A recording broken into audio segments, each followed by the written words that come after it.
Alex from alexc.com again. Now, today I'm going to talk about how the insecurities can actually affect your creativity.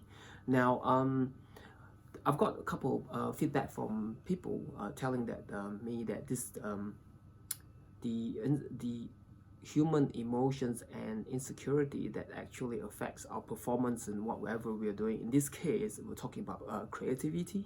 Now, I've got 5 points that can actually help you to really adjust and fine-tune this part of your life. Now, when it comes to an insecurity, we human generally wanted to feel with a lot of things in our life, and majority of things that we find, as we live, is actually things that stopping us from growth. Now I'm going to give you 5 points. Now we start with point number 1. So whenever you think that you are not enough, you got to start thinking about I'm actually enough with what I have. And so with the ideas of not having enough can actually stop you from being able to being creative in certain things that you do, because you started to think, oh yeah, I didn't really have enough of certain things, so that's why I can't really break through that creativity. Now the mindset is kind of like has to shift from having not enough to being enough, and so that will set you to a point that you're free to be more creative. So now the second point is actually distractions. Now the distraction of your focal point, for example, like you're trying to achieve creating an creative art, for example, and if when the person lose a certain focal point of the specific things they want to do, and there are a lot of distraction as in styles and the forms and things that got not much to do with getting what you're trying to achieve. Now you got to like focus back to getting your focal point to things that you wanted to achieve. So that's point number 2. Now the point number 3 is actually from the point number 1, when I said not having enough, you got to have that self-talk for yourself to regularly, if you can, on a daily basis, reminding yourself, self-talk to yourself that you are enough.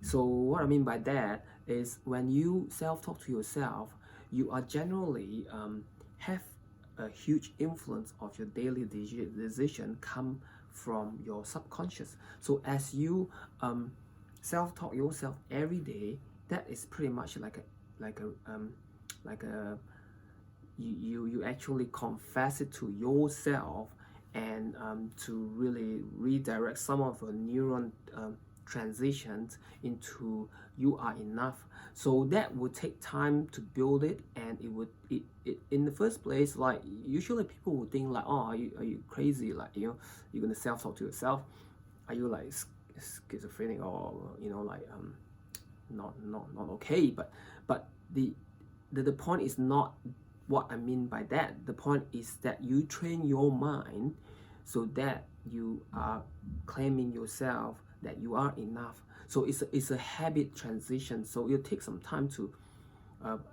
get certain result through practice, daily practice. Now, 4th point, this is really a good one, because I kind of learned from a company called Toyota, that, as you know, a car manufacturer. Like in the Japan language, MUDA is what it means. MUDA is taking away all the useless things that doesn't really the outcome of the things that doesn't really bring benefits to yourself. And another thing is wastefulness. So we know that in terms of wastefulness, we can't really define it unless we specify and find out what is wasteful, and that lead us to be able to have a lean thinking. So when you have a lean thinking, that will come back to the second point, which is interrelated under distraction in the focal point. So and so as a result of that MUDA, we are constraining ourselves from causing waste in our thinking approach. So when you are in the state of MUDA, your decision in certain things in creativity is much more clearer, right? So point number 4. So I really like this MUDA thinking. So it's a day-to-day application of your approach to everything that you do. So check off things that is not necessary and focus on what's important. So now point number 5. Now I stressed this on my previous video, and I'm going to stress that again. So point number 5 is getting the right nutrients, getting the right elements into our body, because our bodies are, you know, an ecosystem. So we got to have the right thing, the right micronutrients, the right, you know, for example, like DHA, and then the right amino acids for certain body healing, so that it's kind of like a therapy. So I'm not sure whether you heard of the word amino acid therapy. So there's one of the segment of how the breakdown of the amino acids come from proteins. So I mean, at proteins you have essential amino acids and non-essential amino acids. So so that's just one part. I'll probably talk about that later future, and that will actually relate to how our body heals in the cellular level, and in terms of how the brain works. It will assist in terms of being able to focus better and able to do what we do in much more better clarity. So that's nutrients, right? Well, I'm not going to talk too much about the nutrients, just because like this video is pretty short. Now the final points, point number 6, sleep. Now sleep is so important, because I think again on my other videos I stress about it, like sleep is basically part of your circadian rhythm, and there is circadian rhythm in your mind that you have to actually fulfill that, so it can reset and detox your brain, so it can be fully function, prepared for the next day. So sleep is really important. Now I'm not going to go to that.